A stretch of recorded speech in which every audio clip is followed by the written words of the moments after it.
Hello friends, आप सभी का स्वागत है हमारे चैनल मोटिवेशनल ट्यूबर में।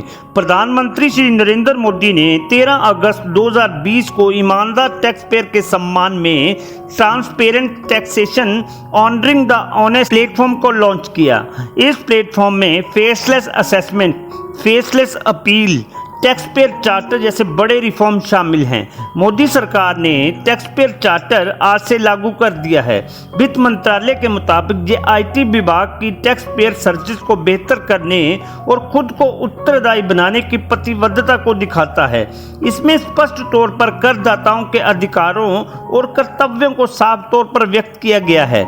आइए जानते हैं आखिर फेसलेस असेसमेंट, फेसलेस अपील और टैक्स पेयर चार्टर क्या है और कैसे ये भारत की कर व्यवस्था को पारदर्शी बनाकर ईमानदार टैक्स पेयर के हित में काम करने वाले हैं। फेसलेस असेसमेंट की बात करें, फेसलेस असेसमेंट का अर्थ है करदाता को कर अधिकारी से मिलने और आयकर कार्यालय जाने की कोई जरूरत नहीं है। फेसलेस असेसमेंट में अब कंप्यूटर से तय होगा कि कौन सा टैक्स असेसमेंट कौन सा अधिकारी करेगा।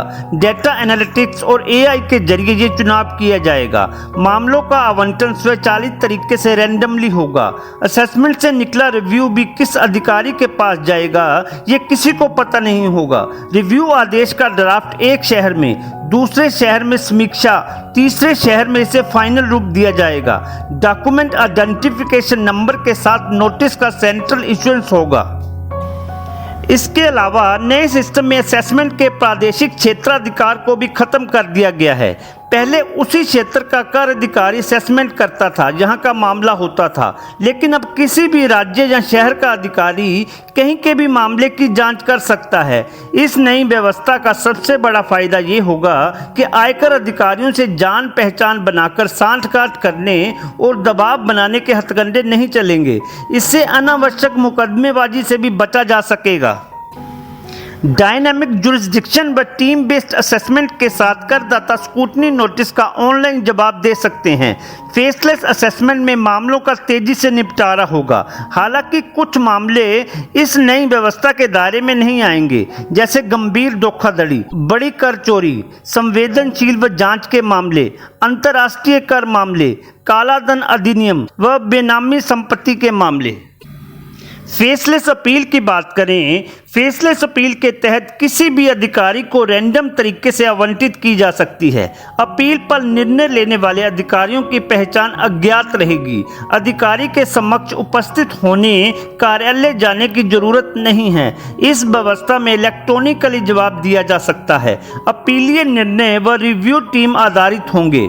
हालांकि कुछ मामले इस नई व्यवस्था के दायरे से बाहर होंगे, जैसे गंभीर धोखाधड़ी, बड़ी कर चोरी, संवेदनशील व जांच के मामले, अंतर्राष्ट्रीय कर मामले, कालाधन अधिनियम व बेनामी संपत्ति के मामले। टैक्स पेयर चार्टर की बात करें तो अगर आसान भाषा में समझें तो ये चार्टर एक तरह की लिस्ट होगा जिसमें टैक्स पेयर के अधिकार और कर्तव्य के अलावा टैक्स अधिकारियों के लिए कुछ निर्देश होंगे। इसके जरिए करदाताओं और इनकम टैक्स विभाग के बीच विश्वास बढ़ाने की कोशिश की जाएगी। इस चार्टर में टैक्स पेयर की परेशानी कम करने और इनकम टैक्स अफसरों की जवाबदेही तय करने की व्यवस्था होगी। इस समय दुनिया के सिर्फ 3 देशों अमेरिका, कनाडा, ऑस्ट्रेलिया में ही ये लागू है। इन देशों में लागू टैक्स पेयर चार्टर की कुछ बातें कॉमन हैं। उदाहरण के लिए, जब तक ये साबित ना हो कि करदाता ने टैक्स चोरी या गड़बड़ी की है, तब तक उसे ईमानदार करदाता मानना होगा। इसका मतलब ये है कि बेवजह नोटिस भेजकर दबाव नहीं डाला जाएगा।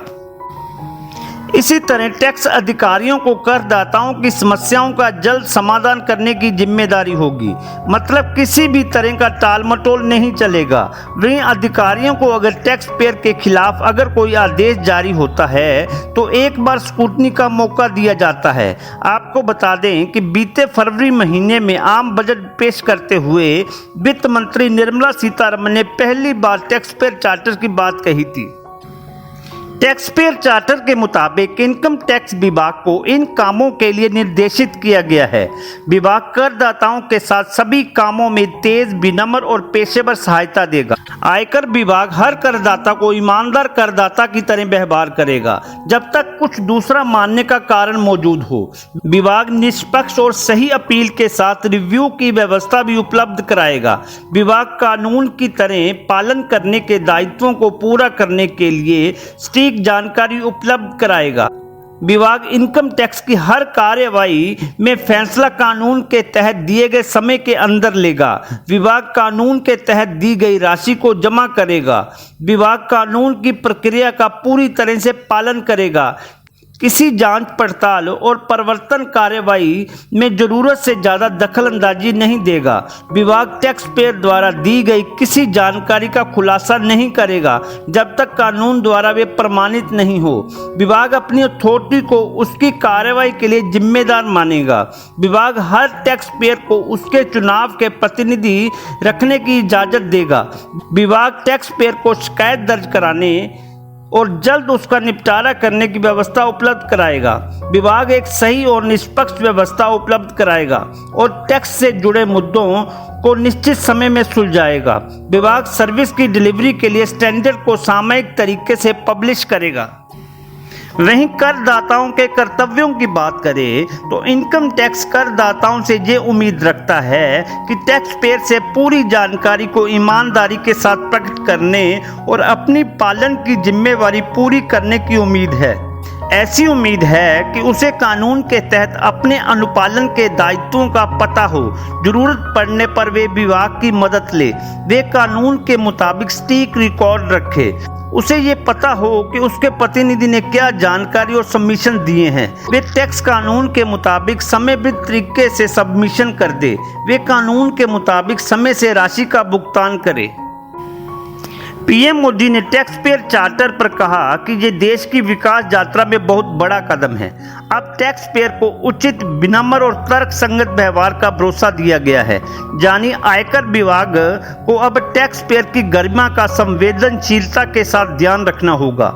अब टैक्स पेयर की बात पर विश्वास करना होगा। डिपार्टमेंट उसको बिना किसी आधार के ही शक की नज़र से नहीं देख सकता। आपको transparent taxation honouring the honest platform के ऊपर मेरा ये वीडियो कैसा लगा प्लीज़ कमेंट में बताएं और वीडियो को लाइक करें, शेयर करें और चैनल को सब्सक्राइब करें और बेल आइकन दबाएं ताकि मेरा हर वीडियो आपको डायरेक्ट मिले। जय हिंद।